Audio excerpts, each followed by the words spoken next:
En el año 52 a.C., el comandante militar más brillante de la historia tomó una decisión que desafiaba toda lógica humana, un movimiento que parecía condenar a sus hombres a una muerte segura. Julio César ordenó a 50.000 soldados romanos que construyeran su propia tumba. Decidió atrapar voluntariamente a sus legiones entre 80.000 enemigos atrincherados dentro de una fortaleza inexpugnable y 300.000 guerreros más que se aproximaban desde el exterior.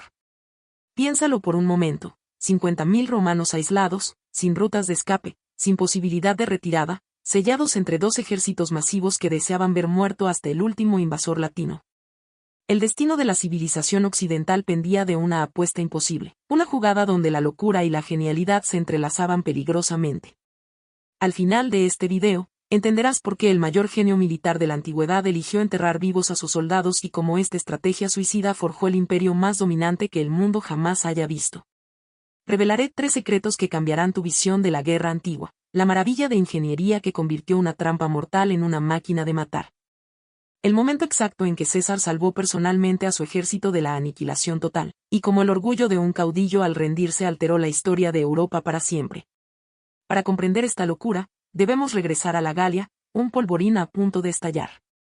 Durante 6 años, César había conquistado tribu tras tribu, pero la conquista no es lo mismo que el control.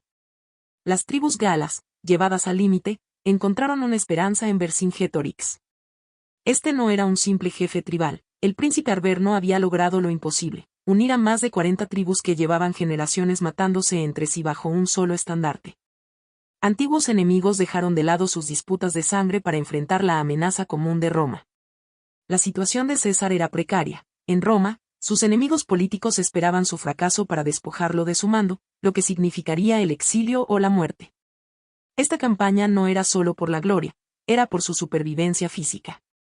La Confederación Gala representaba una fuerza sin precedentes, guerreros desde el Atlántico hasta el Rin unidos por el odio a Roma.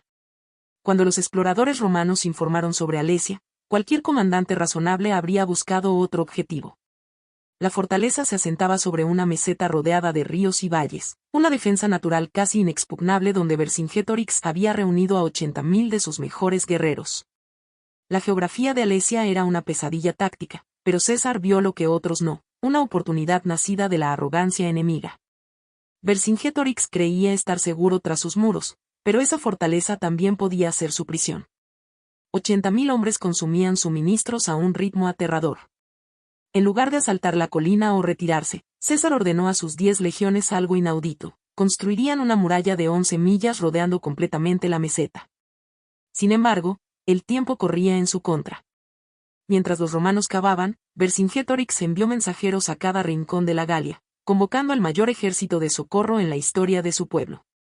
La respuesta fue abrumadora: 250.000 de guerreros marcharon para liberar Alesia. César, al enterarse, se enfrentó a una elección terrible: abandonar el asedio o hacer algo demente. Eligió la demencia. Ordenó la construcción de una segunda línea de fortificaciones, esta vez mirando hacia afuera. Su ejército construiría otra muralla de 14 millas, convirtiendo su posición en una fortaleza dentro de otra fortaleza, atrapándose deliberadamente entre el martillo y el yunque. La ingeniería detrás de estas fortificaciones rozaba lo obsesivo. Más allá de los fosos inundados y las empalizadas de 12 pies de altura, César ordenó instalar trampas invisibles que convertirían el campo de batalla en un infierno. Los hipi eran troncos con ramas afiladas entrelazadas que empalaban a la caballería. Los lilia eran fosos cónicos con estacas endurecidas al fuego en el fondo, ocultos por la maleza. Diseñados para perforar los pies de los atacantes. Y frente a todo, esparcieron stimuli, puntas de hierro con ganchos clavadas en el suelo, invisibles hasta que desgarraban la carne. Era un campo de muerte industrializado. Cuando el ejército de socorro apareció en el horizonte como un océano oscuro, los soldados romanos comprendieron la magnitud de la apuesta. Estaban superados en número de 7-1. El 20 de septiembre, el infierno se desató. Los galos atacaron desde ambos lados simultáneamente. Desde el exterior, 40.000 guerreros cargaron contra las murallas. Desde el interior, Vercingétorix lanzó a sus hombres contra las fortificaciones internas. La respuesta romana demostró por qué conquistaron el mundo. La disciplina mecánica de las legiones se enfrentó a la furia celta. Los artilleros romanos disparaban escorpiones y balistas contra las masas compactas, mientras los defensores en las murallas llovían pilums sobre los asaltantes. Pero el verdadero horror estaba en las trampas. Los guerreros galos, empujados por la masa de sus compañeros, caían en los fosos, gritando mientras las estacas atravesaban sus cuerpos. Sin embargo, la superioridad numérica era aplastante. Para el segundo día, la situación era crítica. Los romanos luchaban en dos direcciones, rotando hombres exhaustos que apenas podían levantar sus escudos. La noche trajo el caos absoluto, con combates a la luz de las antorchas donde amigo y enemigo se mezclaban en la oscuridad. Al mediodía del tercer día, se produjo la crisis definitiva. Un primo de Vercingetorix identificó un punto débil en las defensas romanas y lanzó a 60.000 guerreros contra una sección defendida por apenas unos miles de legionarios. Desde su puesto de mando, vistiendo su distintivo manto púrpura, César observaba cómo sus líneas comenzaban a ceder. Si esa sección caía, la masacre sería total. Fue entonces cuando la genialidad táctica se encontró con el valor personal. César envió a su caballería germánica, mercenarios salvajes y efectivos, a rodear el campo de batalla y atacar la retaguardia del ejército de socorro. Simultáneamente, él mismo tomó las últimas reservas, desenvainó su espada y corrió hacia la brecha en la muralla. La visión de su general, arriesgando su vida en el combate cuerpo a cuerpo, electrificó a los legionarios. César está con nosotros, el grito recorrió las filas. Lo que sucedió en los siguientes minutos decidió el destino de Europa. Atrapados entre las fortificaciones romanas y la caballería germánica que cargaba por su espalda, el inmenso ejército de socorro entró en pánico. La masacre fue absoluta. 250.000 hombres, la esperanza de una Galia libre, se desmoronaron y huyeron, siendo perseguidos y abatidos por kilómetros. Desde los muros de Alesia, Vercingetorix vio cómo su salvación se evaporaba. Había jugado su última carta y había perdido. Al amanecer del día siguiente, un silencio sepulcral cubrió el valle. No hubo gritos de guerra, solo una bandera blanca. Vercingetorix, en un acto final de dignidad trágica, se vistió con su mejor armadura, montó su caballo más hermoso y salió de la fortaleza. Cabalgó hasta el campamento romano, dio una vuelta alrededor de César, quien permanecía sentado en su silla curul, y arrojó sus armas a los pies del conquistador. El simbolismo era devastador, el mayor guerrero galo sometiéndose ante la disciplina y el orden de Roma. En ese instante, la cultura celta independiente murió para siempre. Las secuelas inmediatas fueron brutales. Los prisioneros fueron repartidos como esclavos entre los legionarios, un pago viviente por años de guerra. Vercingetorix fue llevado a Roma, donde pasaría 6 años en una mazmorra antes de ser exhibido en el triunfo de César y ejecutado ritualmente.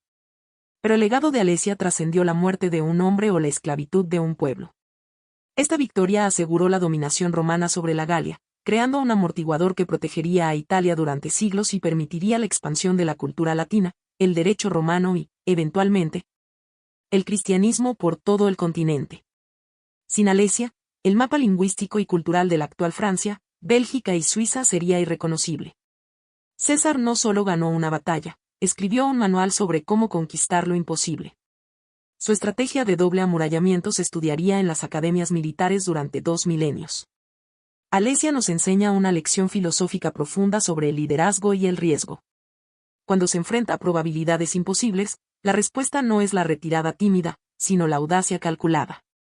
César entendió que para sobrevivir, debía colocarse en una situación donde la única opción fuera la victoria total o la muerte absoluta. Al quemar sus naves, o en este caso, al construir sus propios muros, eliminó la posibilidad de la duda en la mente de sus soldados. La batalla de Alesia fue el crisol donde se forjó el Imperio Romano. La riqueza y la lealtad de las legiones obtenidas allí permitieron a César cruzar el Rubicón y desafiar al Senado, poniendo fin a la República. Es irónico pensar que, al ordenar a sus hombres construir su propia tumba, César estaba en realidad construyendo los cimientos de la civilización occidental tal como la conocemos. La próxima vez que mires un mapa de Europa, recuerda que sus fronteras y su historia se decidieron en un solo día, gracias a la decisión de un hombre de encerrarse voluntariamente en el infierno para salir victorioso. Si te apasionan estas historias donde la estrategia y la voluntad humana cambian el curso de los siglos, asegúrate de suscribirte y activar las notificaciones. La historia está llena de victorias imposibles, y apenas estamos empezando a descubrirlas.